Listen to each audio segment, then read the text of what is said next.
दोस्तों आज की इस वीडियो में हम बात करने वाले हैं कि टोटल स्टेशन आखिरकार काम कैसे करता है, how to work total station. और आप यहां पर देख सकते हैं कि टोटल स्टेशन भी आप सबके बीच लेकर आए हैं, तो यहां पर प्रैक्टिकली भी आपको समझाने का प्रयास करेंगे। भाई इसका बेसिक प्रिंसिपल क्या है ये सब यहां तो बताएंगे, साथ में प्रैक्टिकली भी आपको पता चलेंगे ताकि आपको समझने में जरा सा भी दिक्कत ना हो। साथ में दोस्तों इसी वीडियो में हम मॉड्यूलेशन के ऊपर भी चर्चा करेंगे कि आखिरकार भाई वेब का किस तरह से मॉड्यूलेशन किया जाता है और उपयोग में इस टोटल स्टेशन में लाया जाता है। ओके, तो सारी चीजों के ऊपर यहां पर बात होने वाली है। मॉड्यूलेशन में यहां पर दो तरह के मॉड्यूलेशन यानी एम्पलीट्यूड मॉड्यूलेशन और फ्रीक्वेंसी मॉड्यूलेशन यानी एएम और एफएम के विषय में यहां पर बात होने वाला है। तो चलिए सबसे पहले यहां पर टोटल स्टेशन का जो फंक्शन है उसको मैं आपको बता दूं।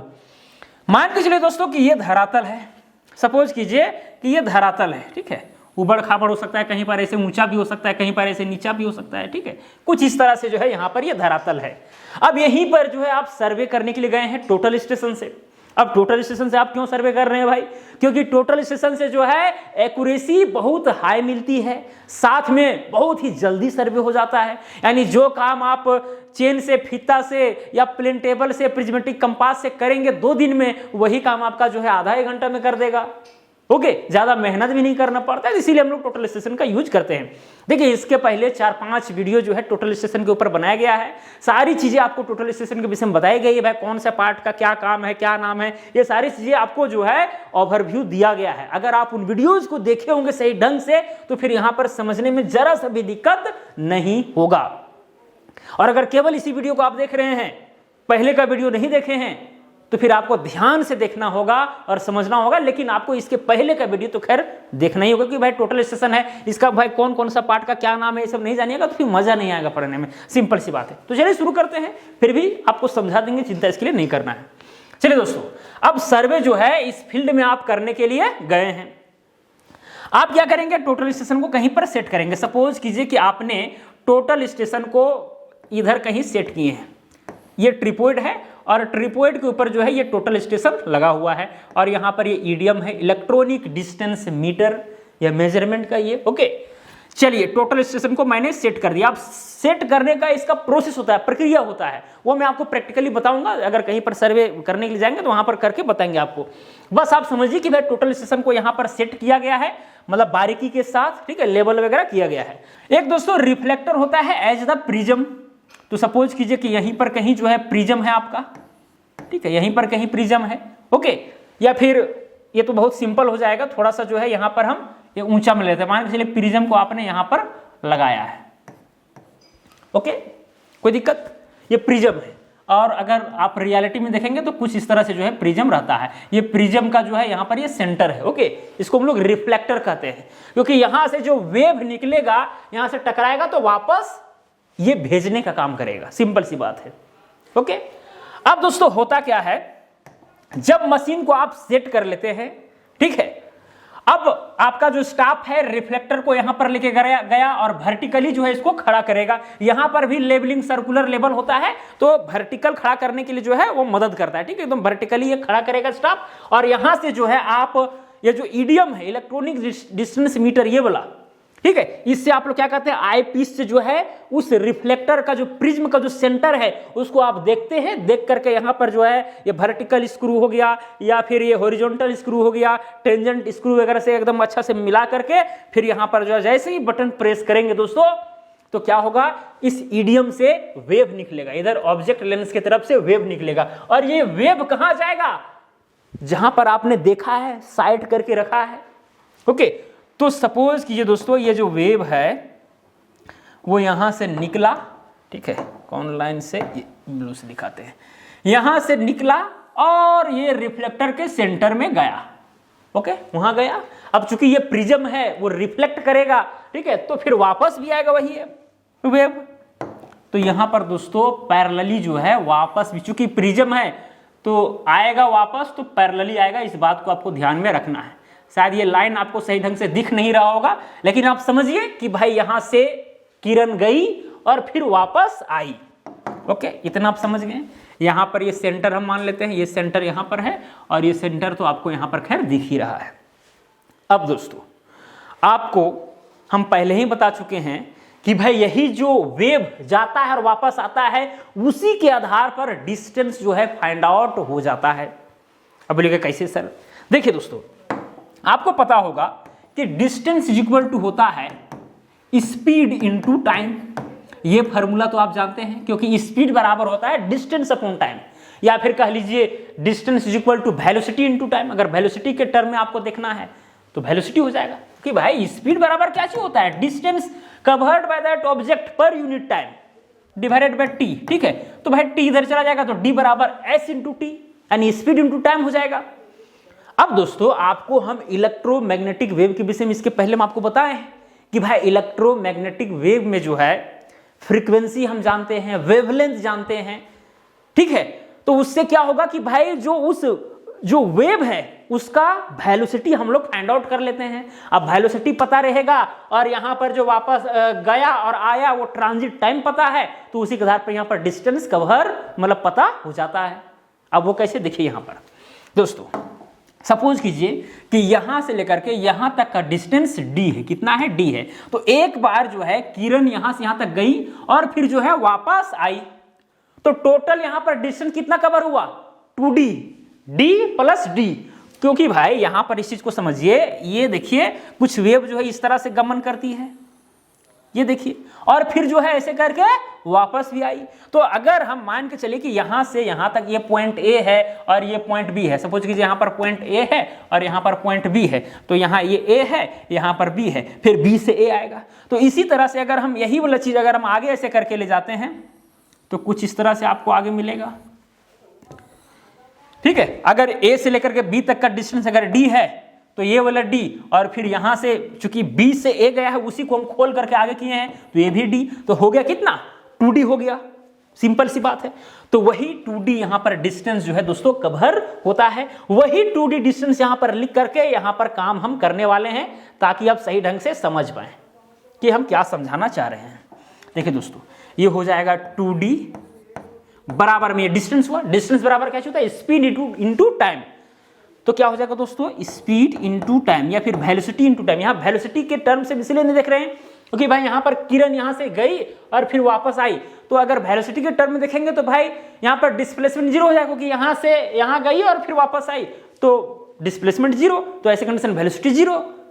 लेकिन अब वेलोसिटी के टर्म में भी देख सकते हैं, अगर हम खोल के वेव को लंबा कर दिए हैं तो वेलोसिटी के टर्म में भी देख सकते हैं, कोई दिक्कत नहीं है। लेकिन हम स्पीड के टर्म में देखते हैं, क्या दिक्कत है उससे? क्योंकि यहाँ पर डायरेक्शन चेंज हो रहा है, एक बार गई एक बार फिर वापस आई, है कि नहीं? तो हम स्पीड के टर्म में देखते हैं, कोई दिक्कत इससे नहीं है। ओके, चलिए दोस्तों, अब यहाँ तो d बराबर क्या हो जाएगा? d बराबर हो जाएगा s इंटू टी, या फिर v इंटू मतलब वेलोसिटी के टर्म में देखेंगे v into T divided by ये 2 जो इधर डिवाइड में आ जाएगा। तो डिस्टेंस दोस्तों इस तरह से जो है फाइंड आउट हो जाएगा, जहां पर s क्या है? Where s is equal to, s मेरा जो है यहां पर स्पीड ऑफ वेव है, ठीक है, और t क्या है? Transit time. Transit time, transit time के विषय में आपको पहले हम बताएं कि भाई यहां से यहां तक वेव को जाने और आने में लगा समय को हम लोग ट्रांजिट टाइम कहते हैं। ओके, तो ये हो गया। अब स्पीड ऑफ जो वेव है या स्पीड ऑफ लाइट है उसका फॉर्मूला क्या होता है? c is equal to frequency into wavelength, यानी फ्रीक्वेंसी को अगर वेवलेंथ से गुना करते हैं तो स्पीड ऑफ लाइट मिलता है, और स्पीड ऑफ लाइट अप्रोक्सीमेटली कितना होता है? 3 × 10⁸ मीटर पर सेकेंड। अब हम आपको इलेक्ट्रोमैग्नेटिक स्पेक्ट्रम के विषय में बताएं। विजिबल, अगर विजिबल लाइट है तो भाई इसका जो वेवलेंथ है यहां से यहां तक है, इसका फ्रीक्वेंसी यहां से यहां तक होता है। माइक्रोवेव है तो इसका फ्रीक्वेंसी इतना होता है, इसका वेवलेंथ इतना होता है। अगर रेडियो वेव है तो इसका इतना होता है। माइक्रोवेव रेडियो वेव लगभग सेम होता है।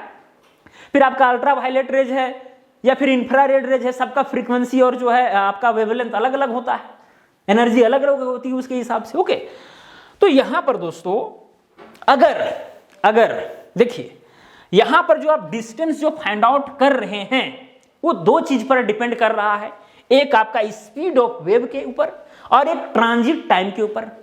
मान के चलिए कि आपने यहां पर मशीन फिट कर दिया है, वैसा इलेक्ट्रॉनिक डिवाइस लगा दिया है कि ट्रांजिट टाइम जो है यहां पर पता हो जा रहा है। जैसे ही मैंने टोटल स्टेशन में बटन प्रेस किया, वहां से लेकर के भाई वेव को जाने और आने में जितना समय लगा वो वहां पर जो है पता चल जा रहा है, टाइम पता चल जा रहा है। अब वेव का वेलोसिटी भी पता होना चाहिए। या फिर वेव का स्पीड का ही आप स्पीड भी पता होना चाहिए, ठीक है। और स्पीड के लिए हमें फ्रीक्वेंसी एंड वेवलेंथ का पता होना चाहिए। आपको पता होगा दोस्तों, अगर वेव जो है कुछ इस तरह से जाती है तो यहां से लेकर के एक साइकिल पूरा होता है, ऐसे करके एक साइकिल, तो ये वाला जो डिस्टेंस ये कहलाता है वेवलेंथ, इसी को हम लोग लैम्डा कहते हैं। या फिर यहां से लेकर के यहां तक का जो डिस्टेंस होता है वो वेवलेंथ कहलाता है। या फिर नीचे आप ले लीजिए, यानी कंसेक्यूटिव जो क्रेस्ट है या ट्रफ है या एक साइकिल जो पूरा हो रहा है उसका जो लेंथ है उसको हम लोग वेवलेंथ कहते हैं। फ्रीक्वेंसी क्या होता है कि एक पॉइंट से पर सेकंड में भाई कितना जो है वेव पार हो रहा है, पास हो रहा है, वो हो गया फ्रीक्वेंसी। ओके, समझ में आ रहा है ना। चलिए, तो यहां पर दोस्तों अगर यहां पर एग्जांपल हम आपको दूं कि सपोज कीजिए एक वेव आपका कुछ इस तरह से है। अब एक वेव जो है आपका इस तरह से है, ध्यान दीजिएगा यहां पर इस वेव का फ्रीक्वेंसी ज्यादा है, क्योंकि देख सकते हैं कि भाई ये बहुत जल्दी जल्दी ऐसे करके मूव किया है, तो किसी एक पॉइंट से वो बहुत ज्यादा बार वो गुजरेगा, इसका मतलब इसका फ्रीक्वेंसी जो है वो हाई होगा और वेवलेंथ यानी लैम्डा का वैल्यू लो होगा। जबकि इसमें क्या है, फ्रीक्वेंसी लो होगा और लैम्डा यानी वेवलेंथ हाई होगा। देख सकते हैं यहां से यहां तक का दूरी इसके तुलना में ज्यादा है।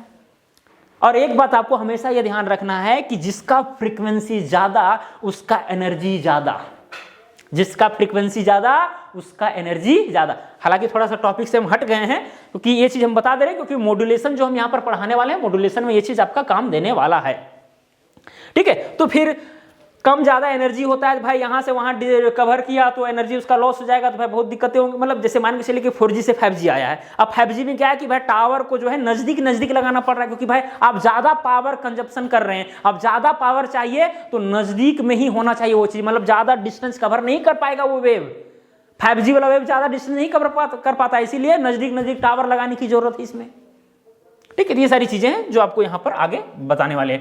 लेकिन दोस्तों यहां पर अब अगर फ्रीक्वेंसी और लैम्डा पता है, ये फ्रीक्वेंसी किसी स्पेसिफिक वेव का, ये फ्रीक्वेंसी और ये जो वेवलेंथ है दोनों पता है, तो उससे स्पीड ऑफ वेव हमें निकल जाएगा, स्पीड ऑफ लाइट निकल जाएगा, ठीक है। और इस तरह से ट्रांजिट टाइम भी निकल जाएगा और फिर इस तरह से ये वाला जो डिस्टेंस है वो आराम से हम लोग फाइंड आउट कर लेंगे। ये डिस्टेंस जो होगा दोस्तों उसको हम लोग बोलते हैं स्लोप डिस्टेंस। क्या बोलते हैं? स्लोप। देखिए टोटल स्टेशन से 3 तरह का बेसिक चीजें जो है मेजरमेंट होती है। एक हो गया आपका स्लोप डिस्टेंस, एक हो गया वर्टिकल एंगल और एक हो गया आपका हॉरिजॉन्टल एंगल। जैसे देखिए यहां पर देखिए टोटल स्टेशन है, ठीक है। अब इस टोटल स्टेशन को थोड़ा सा फिर यहां इसको कर देते हैं, ठीक है। ये देखिए ये ईडीएम लगा हुआ है दोस्तों, ये देख रहे हैं ना, ये ईडीएम है। तो यहां पर आई पीस और ये ऑब्जेक्ट पीस या फिर कहिए ऑब्जेक्ट लेंस, इससे जो लाइन बनेगी उसको हम लोग बोलेंगे लाइन ऑफ साइट। क्या बोलेंगे? Line of site. तो जो लाइन ऑफ साइट है वही एक्चुअली स्लोप लाइन है, एक्चुअली आप मान सकते हैं स्लोप लाइन है, क्योंकि आपने यहां से टोटल से देखा इसको तो स्लोप लाइन ही। अब है क्या दोस्तों, अब ये 3 चीजें फाइंड आउट करता है। ये साइट ऑफ लाइन यानी जिसको हम देखेंगे तो स्लोप डिस्टेंस फाइंड आउट हो गया। एक वर्टिकल एंगल, मान के चलिए ईडीएम को आपने इतना पर जो है लेबल किया, सेट किया कि ये 0 डिग्री पर है, ये 0 डिग्री। अब ईडीएम को आप ऊपर करेंगे तो एंगल बढ़ेगा नहीं बढ़ेगा, क्योंकि भाई हॉरिजॉन्टल लाइन ये है। अब ईडीएम को जैसे ऊपर करेंगे तो ये वाला एंगल जो है लाइन ऑफ साइट के साथ ये बढ़ेगा। नीचे करेंगे तो यहां भी एंगल बनेगा कि भाई हॉरिजॉन्टल आप लेबल किए हैं टोटल डिस्टेंस को, तो ये तो लेबल एक लेबल रहेगा, ठीक है, हॉरिजॉन्टल लाइन रहेगा। अब ईडीएम को आप ऊपर नीचे करेंगे तो इस तरह से वर्टिकल एंगल जो है आपको यहां पर स्क्रीन में दिखेगा कि भाई कितना आप ईडीएम को जो है कितना डिग्री आप मूव किए हैं। अगर पूरा ऊपर कर देंगे वर्टिकली तो 90 डिग्री का एंगल बनेगा यहां पर, क्योंकि ये हॉरिजॉन्टल लाइन और ये लाइन ऑफ साइट, ठीक है, तो यहां पर 90 डिग्री का एंगल बनेगा। तो ये सारी चीज हो जाती है। और एक होता है हॉरिजॉन्टल एंगल। जैसे मान के चलिए आपने टोटल स्टेशन को ऐसे सेट कर दिया कि यहां पर 0 डिग्री है, ठीक है। अब जैसे ही इसको आप हॉरिजॉन्टली ऐसे मूव करेंगे, अब ऐसे आपने माना है कि भाई ये 0 डिग्री पर है, अब जैसे ऐसे मूव करेंगे तो 10 डिग्री 20 डिग्री 25 26 27 28 इस तरह करके 90 डिग्री तक चला जाएगा। फिर ऐसे करके पूरा राउंड करेंगे तो 180 डिग्री, एक पूरा राउंड कर देंगे आप तो 360 डिग्री। तो इस तरह से हॉरिजॉन्टल एंगल। और यही 3 जो कंपोनेंट हैं इसी के माध्यम से आप कोई भी डिस्टेंस फाइंड आउट कर सकते हैं। वो कैसे, अब यहां पर हम आपको बताएंगे, ठीक है, कैसे डिस्टेंस आखिरकार फाइंड आउट होता है। दोस्तों एक चीज यहां पर ध्यान दीजिए, ये आपका स्लोप डिस्टेंस है, इसको हम एसडी बोल देते हैं कुछ देर के लिए, एसडी है, स्लोप डिस्टेंस। आप चाहते हैं कि भाई ये स्लोप डिस्टेंस, चलिए तो भाई फाइंड आउट हो गया, मतलब यहाँ पर जो है स्पीड ऑफ लाइट हमें पता है, ट्रांजिट टाइम पता है, ठीक है, दोनों गुना करके 2 से डिवाइड कर दिए, ये डिस्टेंस हमें पता हो गया। आपको चाहिए हॉरिजॉन्टल डिस्टेंस, हॉरिजॉन्टल डिस्टेंस। अब ये हॉरिजॉन्टल डिस्टेंस क्या होगा भाई? अरे भाई टोटल स्टेशन को जब आपने लेबल किया तो कोई लेबल होगा ना जी, कोई लेबल होगा, या एक बेंचमार्क के विषय में आप जानते होंगे, शायद नहीं जानते हैं भाई, बाद में पढ़ाएंगे, चिंता नहीं करना। बेंचमार्क यानी कि समुद्र तल से कितना ऊंचाई है, ठीक है, आप उसको लेकर के चलते हैं, 200 मीटर है, 300 मीटर है, तो मान के चलिए जिस फील्ड में आप काम करने के लिए गए हैं, यहां पर कहीं बेंचमार्क आपने सेट किया है। सपोज कीजिए ये आपका यहां पर एक बेंचमार्क है, इसका ढलाई वगैरह करके, ठीक है, इसका टॉप लेवल का कुछ रिड्यूस लेवल होगा, आरएल होगा, समुद्र तल से कितना ऊंचाई है, मान के चलिए कि भाई 306 है, 306 मीटर, या फिर मान के चलिए कि 300 मीटर है, कितना है 300 मीटर, मतलब समुद्र तल से ये जो बीएम है, बेंचमार्क है, उसका ऊंचाई 300 मीटर है। अब इसी के लेवल में आपको जो है काम करना है, तो यहां पर एक हॉरिजॉन्टल लाइन हमको मिलेगा नहीं मिलेगा, कुछ इस तरह का हॉरिजॉन्टल लाइन हमको मिलेगा नहीं मिलेगा, ऐसे करके। सपोज कि दोस्तों ये हॉरिजॉन्टल लाइन है मेरा, ठीक है, ये देखिए, ठीक है, ये हॉरिजॉन्टल लाइन है, इधर भी जो है ऐसे इसी तरह से बीएम, एक और बीएम यहां इसको ट्रांसफर करेंगे, तो वैसे कंडीशन में जो है लाइन खींचेंगे तो इस तरह से हमको हॉरिजॉन्टल लाइन मिल जाएगा। ये एकदम लेवल वाला है, ठीक है, यानी समुद्र तल जो है उसके पैरेलल है ये लाइन, इस बात को आपको ध्यान में रखना है। अब दोस्तों यहां पर क्या आपको चाहिए? आपको चाहिए हाइट, कि भाई ये हाइट कितना है, ये हाइट कितना है, चलिए ये देखिए, यहां से लेकर के यहां तक हाइट कितना है, या फिर यहां से लेकर के इस पॉइंट से लेकर के, ये देखिए ये बीच वाला पॉइंट यहां पर है, और यहां से ऐसे गिराएं तो यहां पर बीच वाला पॉइंट है, ठीक है, तो यहां से लेकर के यहां तक का डिस्टेंस क्या है? सपोज कीजिए इसको हम मान लेते हैं HD, यानी हॉरिजॉन्टल डिस्टेंस, तो ये आपको फाइंड आउट करना है। साथ में यहां से लेकर के यहां तक का दूरी क्या है, यहां से लेकर के, ये देखिए यहां से लेकर के यहां तक का दूरी क्या है, इसको हम VD मान लेते हैं, वर्टिकल डिस्टेंस। आपको स्लोप डिस्टेंस पता है, ईडीएम कितना मूव किया है वो एंगल यहां पर पता है, ठीक है, एंगल कैसे पता होगा? देखिए ये मान के चलिए आप वर्टिकली इसको आप सेट किए होंगे मशीन, तो ये वर्टिकली कुछ इस तरह से रहेगा, तो यहां पर कुछ तो भाई एंगल बनेगा, मान के चलिए वो एंगल थीटा यहां पर बन रहा है, थीटा एंगल बन रहा है, तो यही जितना एंगल यहां थीटा बनेगा यहां पर भी वही एंगल बनेगा, सेम टू सेम। ये वाला जो एंगल है ये भी थीटा ही बनेगा। क्यों बनेगा भाई? क्योंकि ये भी वर्टिकल लाइन है, ये भी वर्टिकल लाइन है, दोनों लाइन पैरेलल है भाई। और जब दोनों पैरेलल लाइन होती है और उसमें अगर एक लाइन खींचते हैं वो तिर्यक रेखा कहलाती है। और तिर्यक रेखा का आपको प्रॉपर्टी पहले से पता है। क्या पता है भाई? जैसे मान के चलिए ये लाइन और ये लाइन दोनों पैरेलल लाइन है, और एक ऐसे हम लाइनें खींचनी है जिसको तिर्यक रेखा कहते हैं, जिसमें क्या होता है ये वाला एंगल जो है इसके बराबर हो जाता है, ठीक है, या ये वाला एंगल इसके बराबर हो जाता है, या फिर ये वाला जो एंगल है इसके बराबर हो जाता है, ये वाला इसके बराबर हो जाता है, ये वाला जो है ठीक है आपका इसके बराबर हो जाता है। तो इस तरह से करके इसका प्रॉपर्टीज होता है। तो भाई ये दोनों जो है यहाँ पर पैरेलल लाइन है, ये तिर्यक रेखा है, तो जितना एंगल यहाँ बनेगा वही एंगल यहाँ बनेगा। अब चूंकि दोस्तों यहाँ पर आपको ये वाला एंगल पता है क्योंकि आपने ईडीएम को जो टोटल सेशन में ईडीएम लगा उसको आपने मूव किया ऐसे करके, तो एंगल पता है, ये स्लोप डिस्टेंस पता है, आप जो है वर्टिकल डिस्टेंस, ये हॉरिजॉन्टल डिस्टेंस सब कुछ निकाल सकते हैं। ठीक है, अब देखिए कैसे निकलेगा। दोस्तों आप लोग जानते हैं कि साइन थीटा बराबर, अब यहां पर आते हैं, साइन थीटा बराबर क्या चीज होता है? साइन थीटा बराबर होता है P/H, यानी परपेंडिकुलर डिवाइडेड बाय हाइपोटेनियस। तो भाई अगर यहां पर एंगल बन रहा है तो परपेंडिकुलर कौन होगा? ये वाला। एक चीज यहां पर ध्यान दीजिएगा, यहां पर ट्रायंगल राइट एंगल जो बन रहा है ऐसे कंडीशन में आगे चल जाएगा, तो भाई इसी के पैरेलल जो है आप एक लाइन मान लीजिए ना, उससे क्या दिक्कत है? यानी हाइट ऑफ इंस्ट्रूमेंट जो है इसी के लेवल में जो है आप यहां पर ऐसे करके आप मान लीजिए उस ट्रायंगल को। भाई यहां पर 90 डिग्री बन रहा है, अगर यहां पर 90 डिग्री बन रहा है तो यहां पर भी 90 डिग्री बनेगा। आप इसी एंगल को लेकर चलिए ना, क्योंकि यहां से लेकर के यहां तक जो डिस्टेंस होगा वही डिस्टेंस तो यहां पर हॉरिजॉन्टल, यानी ये भी कुल मिलाकर के HD ही है। ठीक है, इसमें कंफ्यूजन नहीं होना है आपको। वर्टिकल डिस्टेंस जिस समय निकालेंगे उस समय थोड़ा यहां पर आपको ध्यान देना होगा। हॉरिजॉन्टल में ये वाला निकलेगा या फिर ये वाला निकालें, बात बराबर है। ओके, तो यहां पर दोस्तों अगर ये साइन थीटा है, ये थीटा, तो थीटा के सामने वाला होता है परपेंडिकुलर, तो इसका लंबाई कितना है दोस्तों, एच डी हम माने हैं। तो यहां पर क्या हो जाएगा, साइन थीटा बराबर हो जाएगा H D divided by hypotenuse. अब हाइपोटेनियस जो भाई 90 डिग्री के सामने वाला होता है, 90 डिग्री सामने वाला कौन पूछा, एच डी है, स्लोप डिस्टेंस, यानी हो जाएगा एच डी। तो कुल मिलाकर के दोस्तों यहां पर एच डी बराबर यानी हॉरिजॉन्टल डिस्टेंस बराबर हो जाएगा, एच डी इधर आ जाएगा, यानी कि एच डी साइन थीटा।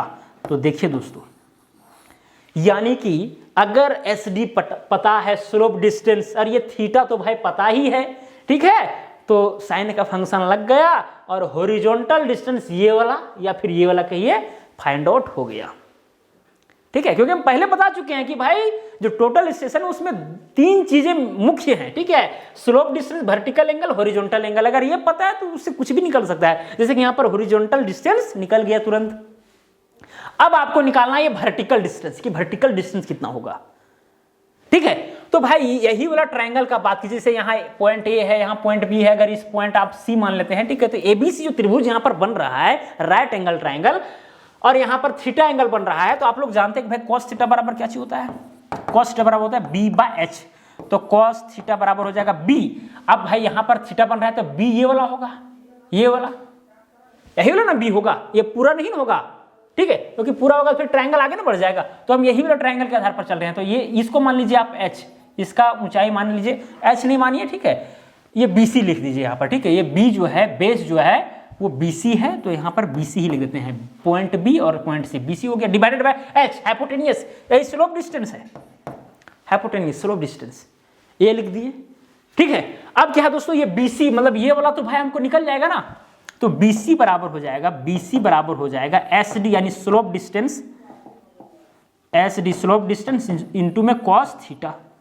ये देखिए दोस्तों, मतलब ये वाला हाइट जो है निकल गया एचडी कोस थीटा, और इंस्ट्रूमेंट हाइट पता है भाई, ये इंस्ट्रूमेंट हाइट यहां से लेकर के यहां तक नाप करके उसमें पुट करना पड़ता है, तो इसको हम लोग बोलते हैं इंस्ट्रूमेंट हाइट, एच या फिर हाइट ऑफ एच आई कहते हैं, आई एच भी बोल सकते हैं, इसको आप एच आई लिखिए, हाइट ऑफ इंस्ट्रूमेंट।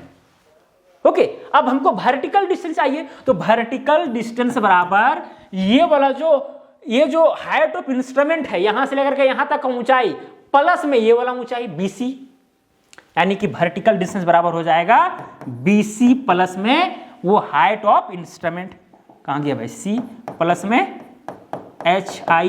ठीक है, तो वर्टिकल डिस्टेंस दोस्तों कुछ इस तरह से निकल जाता है। तो देखिए यहां पर क्या हुआ, एंगल आपको पता है, ये वाला एंगल टोटल स्टेशन ने फाइंड आउट किया, ये वाला एंगल आ गया। ठीक है, और एंगल और स्लोप डिस्टेंस पता है भाई, यहाँ पर वर्टिकल डिस्टेंस, हॉरिजॉन्टल डिस्टेंस, ये सब कुछ पता हो रहा है। तो इसी तरह से जो है टोटल स्टेशन से काम होता है। अब मान के चलिए दोस्तों, अब सर्वे हो रहा है, तो भाई यहाँ पर ऊंचा स्थान है, अब भाई ये वाला मिट्टी कट के हटेगा, अगर मान से लेवल करना है तो यहाँ पर मिट्टी कटेगा, और यहाँ पर ये जो, चूंकि यहाँ पर ये जो BM लगा हुआ है, बेंचमार्क, इससे ये ग्राउंड जो है नीचे है, तो यहाँ पर मिट्टी फिलिंग होगा, तो कितना कटेगा कितना फिलिंग होगा, ये सब कुछ जो है कैलकुलेशन हो सकता है। जैसे यहाँ से लेकर के यहाँ तक ये प्रिज्म हाइट कहलाएगा।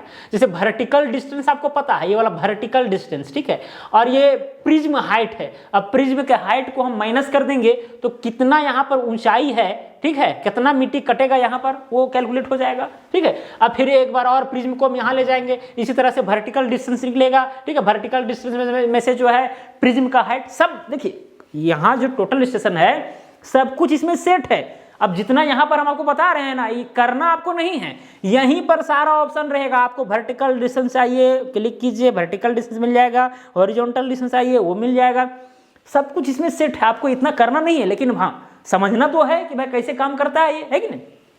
तो वही चीज हम बता रहे हैं। अब मान के चलिए कि प्रिज्म को अगर यहाँ पर आदमी लेके आता, ठीक है, प्रिज्म यहाँ पर लगा हुआ रहता, प्रिज्म जो है यहाँ पर लगा हुआ रहता, तो वैसे कंडीशन में जो है यहाँ पर भी जो वर्टिकल डिस्टेंस निकलता, प्रिज्म का हाइट यहाँ पर माइनस किया जाता, तो भाई यहाँ पर कितना फीलिंग होगा मिट्टी, वो चीज, क्योंकि माइनस में रिजल्ट आता, तो यहाँ पर कितना फीलिंग होगा वो चीज निकल जाएगा। तो इसी तरह से जो है दोस्तों यहाँ पर लेबलिंग वगैरह का काम होता है, और भी तरह तरह का काम होता है, एरिया वगैरह। अब टोटल स्टेशन है भाई, इस पॉइंट पर हम पॉइंट लिए, यहाँ लिए, यहाँ लिए, यहाँ लिए, यहाँ लिए। अब सारा पॉइंट को अगर हम ले लिए, ठीक है, प्रिज्म को केवल आपको जा करके यहाँ पर रखना है और सब कुछ लेना है, तो इस तरह से लाइन बन जाएगा। एरिया पर क्लिक कीजिएगा, एरिया आपको तुरंत मिल जाएगा, तुरंत। कितनो टेढ़ा मेढ़ा है, कितनो कर्व जैसा पूरा टेढ़ा मेढ़ा है, अगर पूरा कर्व है तो आपको थोड़ा नजदीक नजदीक जो है आपको वहां पर मेजरमेंट उठाना पड़ेगा, ओके, तब जाकर के एरिया निकलेगा। तो बहुत तरह का मेजरमेंट होता है।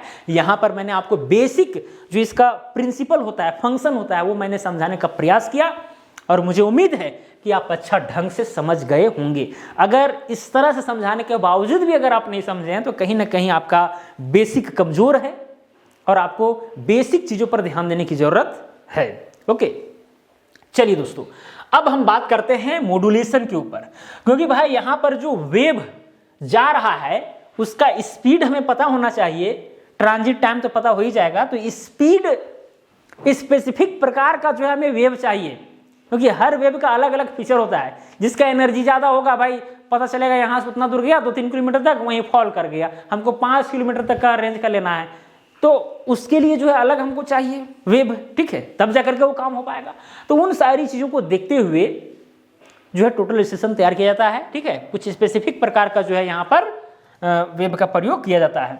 तो यहाँ पर दोस्तों मॉड्यूलेशन है क्या, एक तरह का हम लोग वेव में करते हैं परिवर्तन, या तो उसके एम्पलीट्यूड में या तो फ्रीक्वेंसी में। अब कैसे होता है यहां समझाएंगे, आपको चिंता नहीं करना है। तो यहां पर लिखा है modulation is defined as the process of superimposing a low frequency signal on a high frequency carrier signal. देखिए, एक होता है कैरियर सिग्नल और एक होता है मॉड्यूलेटिंग वेव। मॉड्यूलेटिंग वेव मतलब जिसे मॉड्यूलेट होना है, जिसे चेंज होना है, और एक होता है कैरियर वेव, यानी जिसके साथ चेंज होकर के वो आगे बढ़ेगा, कैरियर जो ढो करके ले जाएगा, ओके। तो सुपर इंपोजिंग यानी कि मॉड्यूलेटिंग वेव और कैरियर वेव को मिलना और नए प्रकार का वेव का निर्माण होना, यही कहलाता है मॉड्यूलेशन, ठीक है।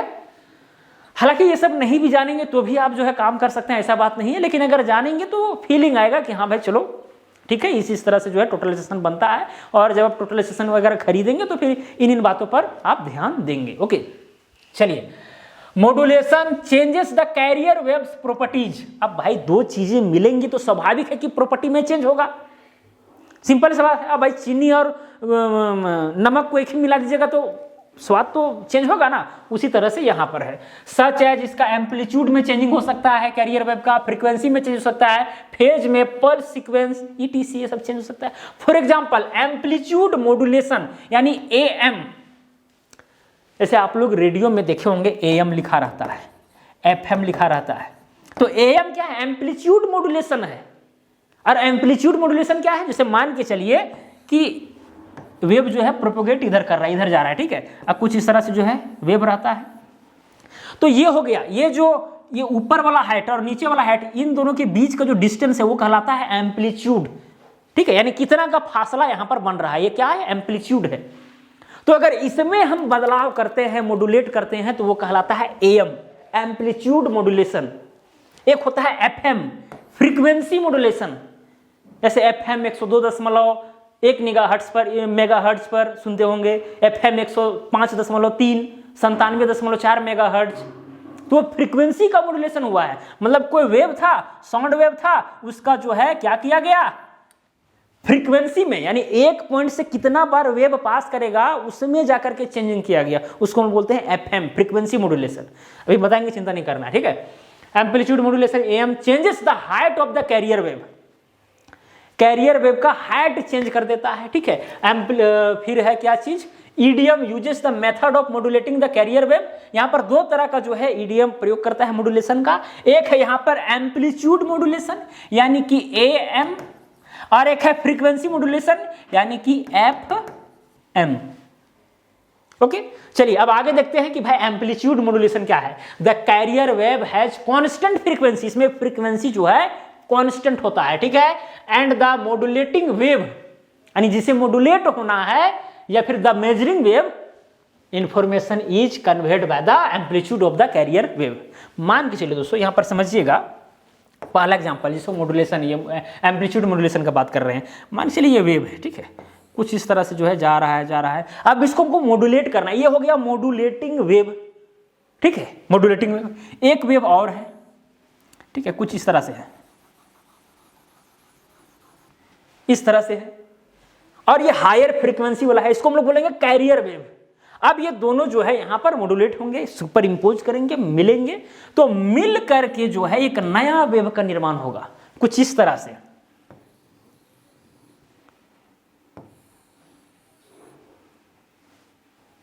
ठीक है, कुछ इस तरह से जो है यहां पर इस तरह से निर्माण होगा। तो हुआ क्या, अब हुआ क्या, यहां पर देखिए, information is conveyed by the amplitude of the carrier wave. अब जब दोनों मिले तो तीसरा तरह का जो यहां पर जो है वेव का निर्माण हो गया, ठीक है। तो यहां पर मॉड्यूलेशन हुआ। यहां पर ये इसका वाला कौन सा प्रॉपर्टी आया है, ठीक है। यहां देखिए एम्पलीट्यूड मॉड्यूलेशन में क्या होता है, ये जो एम्पलीट्यूड है ये हर जगह समान है, लेकिन एम्पलीट्यूड मॉड्यूलेशन में देखिए यहां पर एम्पलीट्यूड में मॉड्यूलेशन हो गया है, कहीं ज्यादा कहीं कम, कहीं ज्यादा कहीं कम, इस तरह से फिर आगे जाकर के रिपीट करता है। और रिपीटेशन किसके ऊपर डिपेंड करता है, मॉड्यूलेटिंग वेव के ऊपर, इसके ऊपर कि भाई किस तरह से घुमा हुआ है, उसके आधार पर यहां पर जो है रिपीट करेगा। और ये जो है कैरियर वेव, इसका देख सकते हैं कि भाई जो एम्पलीट्यूड है वो देखिए कम ज्यादा हो गया, इसी को बोलते हैं एम्पलीट्यूड मॉड्यूलेशन। और एक होता है फ्रीक्वेंसी मॉड्यूलेशन, दूसरा नंबर। मान के चलिए कि यही वाला एक वेव है और इसी का हमें करना है फ्रीक्वेंसी मॉड्यूलेशन। अब मान के चलिए कैरियर वेव भी यही है, इस तरह से, ठीक है। अब ये जब दोनों सुपर इंपोज करेंगे तो कुछ नया प्रकार का, ये देखिए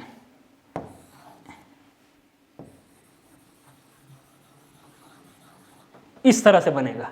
अब ये हो गया फ्रीक्वेंसी मॉड्यूलेशन, मतलब इस तरह से मॉड्यूलेशन हुआ है कि कहीं पर फ्रीक्वेंसी ज्यादा है तो कहीं पर कम है, कहीं ज्यादा है कहीं कम है। तो इस तरह का जब यहां पर मामला हो तो कहलाता है फ्रीक्वेंसी मॉड्यूलेशन, ठीक है। The carrier wave has the constant amplitude while, अब यहां पर कांस्टेंट एम्पलीट्यूड, एम्पलीट्यूड हर जगह सेम रहेगा। इस किसमें, फ्रीक्वेंसी मॉड्यूलेशन में एम्पलीट्यूड सब जगह सेम, हालांकि यहां थोड़ा सा नीचे ज्यादा आ गया है लेकिन ये सेम रहेगा।